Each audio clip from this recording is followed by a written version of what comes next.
అని చెప్పి. కానీ మమ్మల్ని ఇద్దరిని పక్క పక్కన కూర్చోబెట్టి ప్రాబ్లం ఏంటి అని అడగాల్సింది పోయి మా అత్తగారు శకుంతల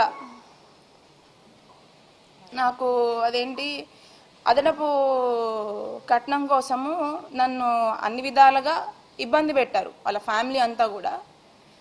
మీరు ఖచ్చితంగా అది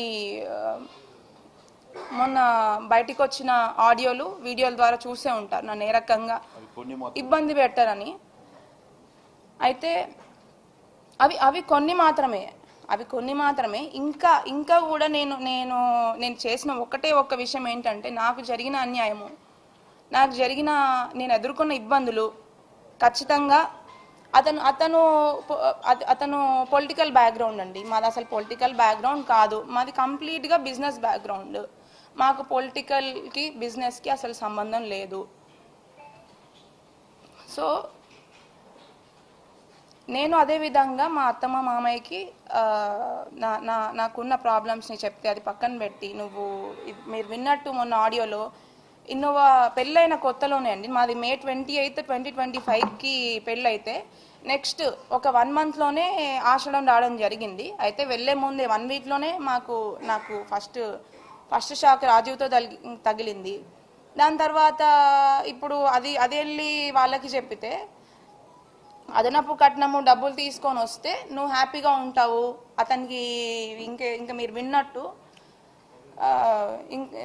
నువ్వు అతనికి ఫీలింగ్స్ వస్తాయి అనేలాంటి బాధాకరమైన విషయాలు మాట్లాడింది. ఒక ఆడదానిగా ఒక తల్లి స్థానంలో ఉండి అర్థం చేసుకుంటుందేమో, తనకు కూడా ఒక ఆడపిల్ల ఉంది కదా అని అనుకున్నాను. బట్ అది కంప్లీట్గా ఆపోజిట్ అని చెప్పేసి నాకు పూర్తిగా అర్థమైపోయింది.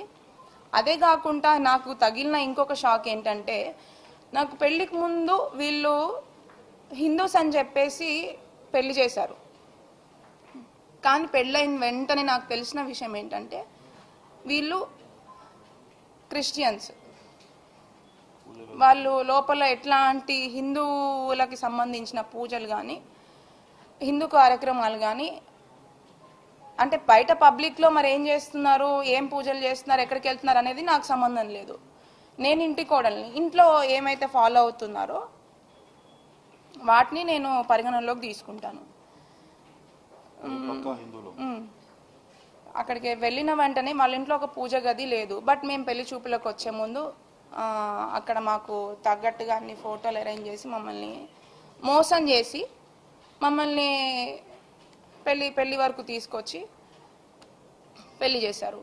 అది ఇవి ఇప్పుడు అబ్బాయితో ఒకటైతే, సెకండ్ వచ్చేసి క్రిస్టియన్స్ అని చెప్పేసి తెలియకుండానే పెళ్లి చేసి, నేను క్రిస్టియానిటీ ఫాలో అవటం అనేది నేను తప్పుగా పరిగణించట్లేదండి. ఎవరి దేవుని వాళ్ళు రెస్పెక్ట్ చేస్తారు.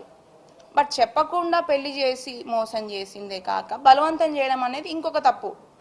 అవన్నిటిని నేను FIRలో